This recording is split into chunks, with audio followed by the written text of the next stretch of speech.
Quand on vient dans ce monde, par rapport au récit biblique, le premier homme a été chassé du jardin d'Éden et il y avait 4 fleuves qui l'entouraient. Ce sont en fait ses frontières, ses limites et on en a été chassés, tous.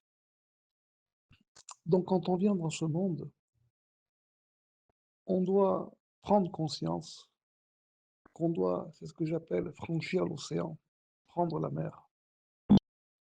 Donc tout ce qui nous arrive, ce sont un réveil de conscience pour qu'on puisse prendre cette route. Alors à partir de là, certains comprennent qu'ils doivent construire un bateau et qu'ils doivent prendre la mer. Il y a des étapes pour arriver jusqu'à cela, comme j'ai expliqué, 10 étapes, mais peu importe.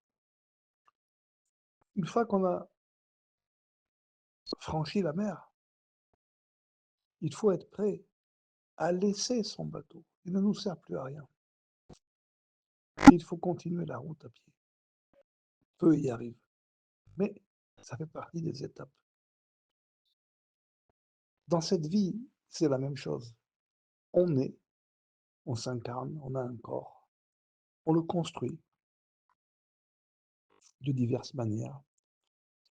Et puis il y a un jour où il faut abandonner ce corps, ce qu'on appelle l'étape incontournable de la mort. On doit le laisser. Et il faut continuer notre route, ce qu'on appelle continuer le voyage. C'est pour ça que je dis à tous les gens qui sont décédés, je leur souhaite le meilleur des voyages, parce que c'est le début d'une route. Dans les babotes, Baba Kama, Baba Betsia, Baba Batra, il y a un chapitre qui démarre avec le fait qu'on ait perdu un objet. Alors à Jérusalem, devant le temple, il y avait une pierre un peu élevée, et il y avait quelqu'un qui se mettait là et qui décrivait les objets qu'ils avaient retrouvés. Et ça durait le cycle d'une année. Et les gens qui venaient devaient donner des signes. Oui, cet objet, c'est le bien, parce que voilà, ceci, ceci, cela, il est comme ceci et comme cela. Et alors, on pouvait restituer l'objet. Dans ce chapitre, ça commence avec la restitution d'un objet trouvé, et ça termine avec la mort. Quel rapport? Parce que quand quelqu'un décède, en haut, pendant un an, on cite son nom. Et si vous, en bas, pendant l'année, vous devez dire, moi j'ai connu cette personne, et j'ai appris d'elle, elle avait telle mesure, tel trait de caractère, tel mida. Et de cette mesure, j'ai appris quelque chose d'elle. Et au bout d'un an, on réunit tous ces simanim, tous ces signes, et normalement, on devait restituer l'objet. Et ici, qu'est-ce qu'on va restituer?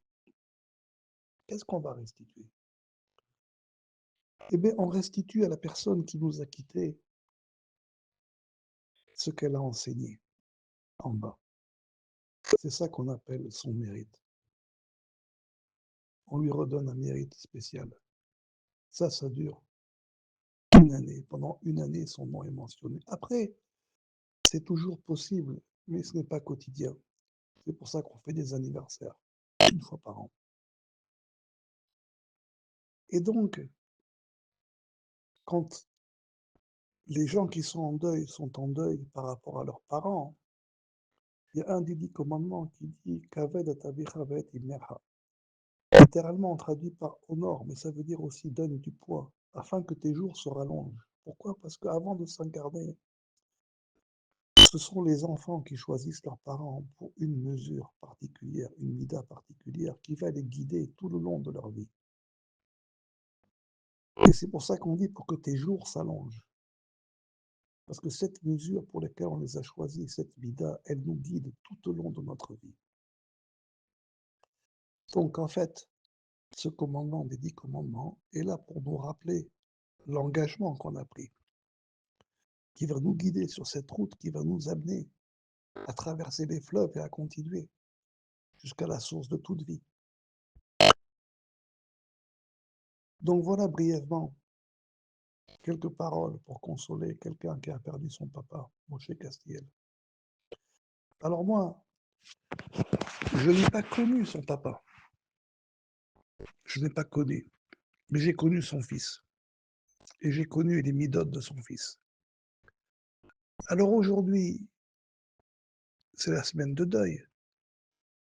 Alors je peux dire une chose, je suis certain que parmi les midotes de son fils, il y en a non seulement une, mais même plusieurs qu'il a puisé de son père.